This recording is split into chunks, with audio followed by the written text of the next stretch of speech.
శుక్లాంబరధరం విష్ణుం శశివర్ణం చతుర్భుజం ప్రసన్నవదనం ధ్యాయేత్ సర్వవిఘ్నోపశాంతయే.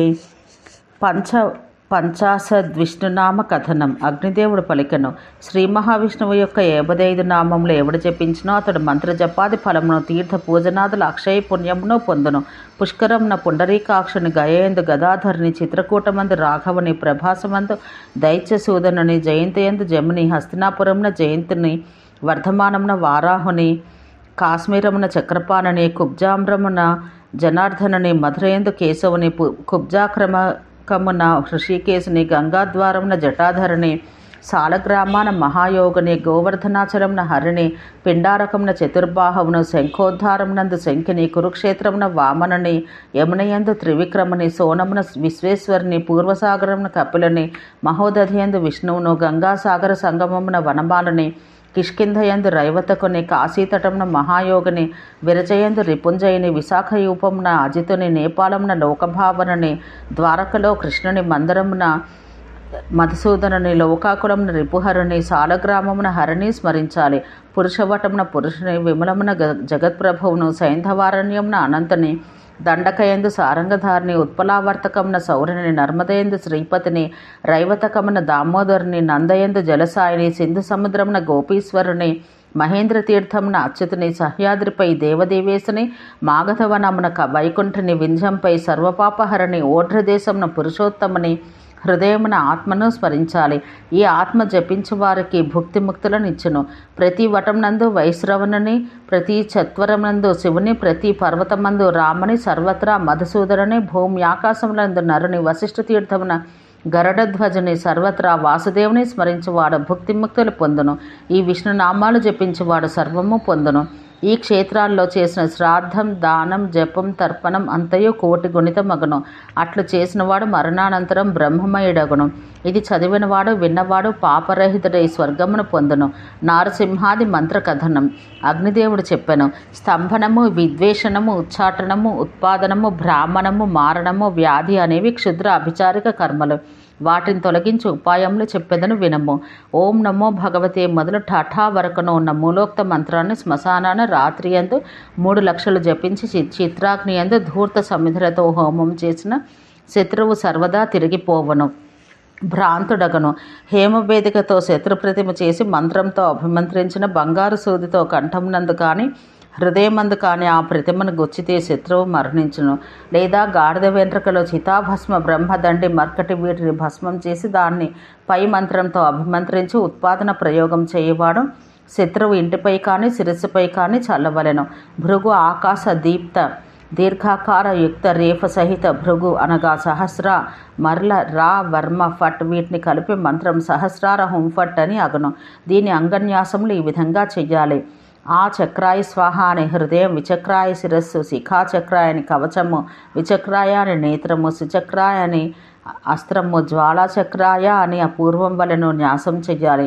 అంగన్యాసపూర్వకంగా జపించిన సుదర్శనం క్షుద్ర అభిచారములను, గ్రహములను తొలగించి అన్ని మనోరథములను సఫలం చేయును. ఆ సుదర్శన మంత్రం యొక్క 6 అక్షరాలను క్రమంగా శిరోనేత్ర, ముఖ, హృదయ, గుహ్య చరణములందు న్యాసం చెయ్యాలి. చక్రస్వరూపుడకు విష్ణువుని ఈ విధంగా ధ్యానించాలి. చక్రాకారమున ఉన్న కమలమునందు కూర్చున్నవాడు అగ్ని సమానమగు కాంతి కలవాడు, కోరలు గలవాడు, చతుర్భుజుడు, శంఖచక్ర గదా పద్మ శలాకాంకుశ చాపములు ధరించినవాడు, పింగవర్ణ కేశములు, నేత్రములు కలవాడు, అరమలచే వ్యాపింపబడిన 3 లోకములు కలవాడు, చక్రనాభి ఆ అగ్నిచే వ్యాప్తమై ఉన్నది, వ్యాధులను గ్రహములు నశించును. చక్రం పీతవర్ణమైనది, అరములు రక్తవర్ణములు. ఈ భాగం శ్యామవర్ణం, చక్రనేమి శ్వేతవర్ణం. దాని యందు బయట నుండి పార్థి కృష్ణవర్ణ రేఖ ఉండను. అరయుక్త మధ్య భాగమందు ఆకారాది వర్ణములుండను. ఈ విధంగా 2 చక్ర చిహ్నములు రాయాలి. అది చక్రంపై కలశజపజరం తీసుకుని వెళ్ళి తమ సమీపంలోనే ఉంచి దక్షిణాన ఉన్న 2వ చక్రంపై సుదర్శనం పూజించి అగ్నియందు వరుసగా ఆజ్య, అపామార్గ, సమిధ, అక్షత, తిల, సర్షప, పాయస, గోఘృత, మూలహోమం చెయ్యాలి. ఒక్కొక్క ద్రవ్యంతో 1000 హోమముల చొప్పున చెయ్యాలి.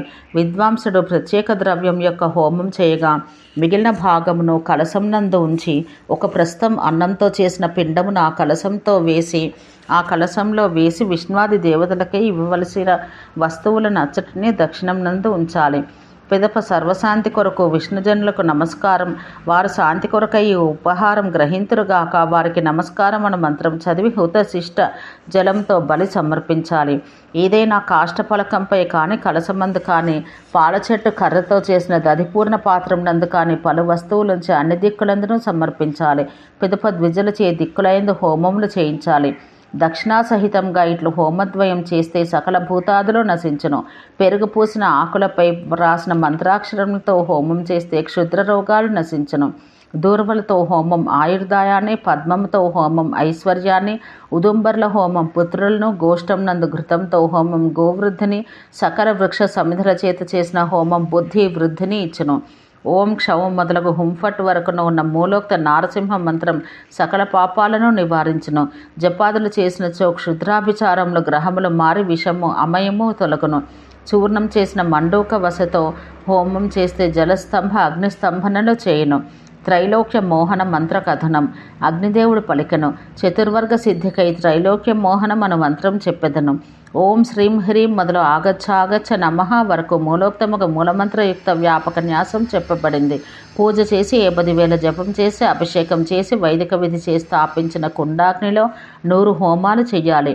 దధి ఘృత క్షీర ఘృతయుక్త చరు శృత పయస్సులను వేర్వేరుగా మూలమంత్రంతో 12 పర్యాయాలు హోమం చేసి అక్షత తిల యవలతో 1000 హోమాలు చేసి త్రిమధు పుష్ప ఫల దధి సమిధులతో 100 హోమాలు చెయ్యాలి. పిదప పూర్ణాహుతి చేసి మిగిలిన ఘృత సహిత చరువును భక్షించాలి. బ్రాహ్మణులకు భోజనం పెట్టి ఆచార్యుని దక్షిణాదితో సంతోషింపచేయవలను. మంత్రం సిద్ధించును. స్నాన ఆచమనాలు చేసి మౌనంతో యాగమందిరంను ప్రవేశించి పద్మాసనంను కూర్చుండి తాంత్రిక విధానంతో శరీర శోషణం చెయ్యాలి.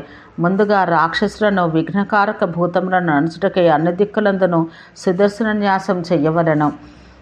ఈ సుదర్శనం పంచక్లేశములను, బీజం ధూమ్రవర్ణం, ప్రచండ అనిల రూపం, నాభి ప్రదేశమందున నా సకల పాపములను శరీరం నందుండి తొలగించుచున్నది అని భావన చెయ్యాలి. పిదప హృదయాబ్జం నందున్న రం బీజంను స్మరించి మీదను క్రిందను పార్శ్వములందును వ్యాపించి ఉన్న అగ్నిజ్వాలలచే ఆ పాపపుంజాన్ని జ్వలింపచేసి భస్మం చెయ్యాలి.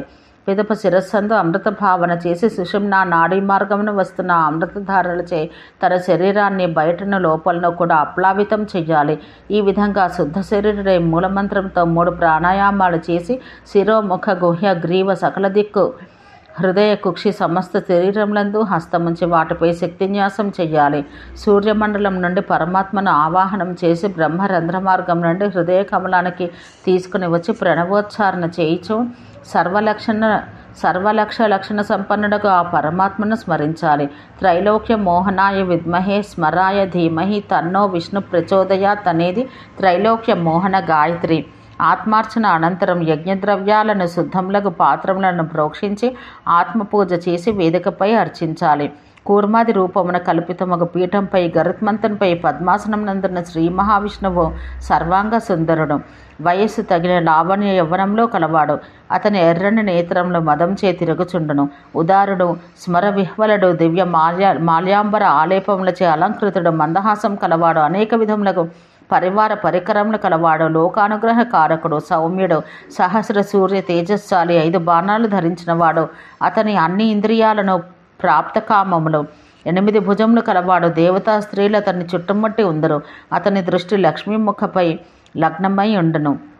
ఈ విధంగా భగవంతుని ధ్యానించాలి. అతని 8 హస్తములలో వరుసగా చక్ర, శంఖ, ధను, ఖడ్గ, గద, ముసల, అంకుశ పాశములుండును. అతన్ని ఆవాహనాదుల ద్వారా పూజించి అంతమును విసర్జించవలను. శ్రీ మహావిష్ణువు తన వామోర జంఘలపై చేతితో తనను ఆలింగనం చేసుకుని ఉన్న లక్ష్మిని కూర్చుండబెట్టుకుని ఉండును. ఆమె ఎడమ చేతిలో పద్మం ఉండును. ఆమె బలిసి శ్రీవత్స కౌస్తుభములతో ప్రకాశించుచుండును.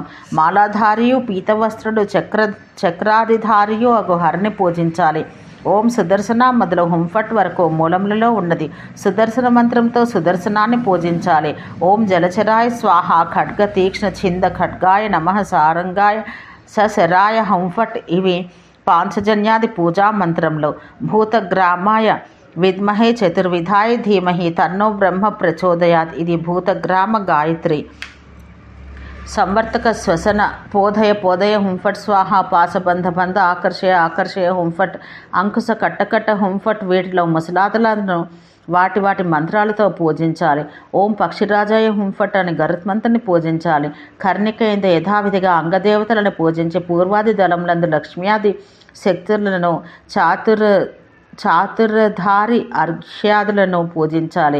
శక్తి పూజ అంతమునందు చెయ్యాలి. ముందుగా దండి సహితులకు ఇంద్రాదులను పూజించాలి.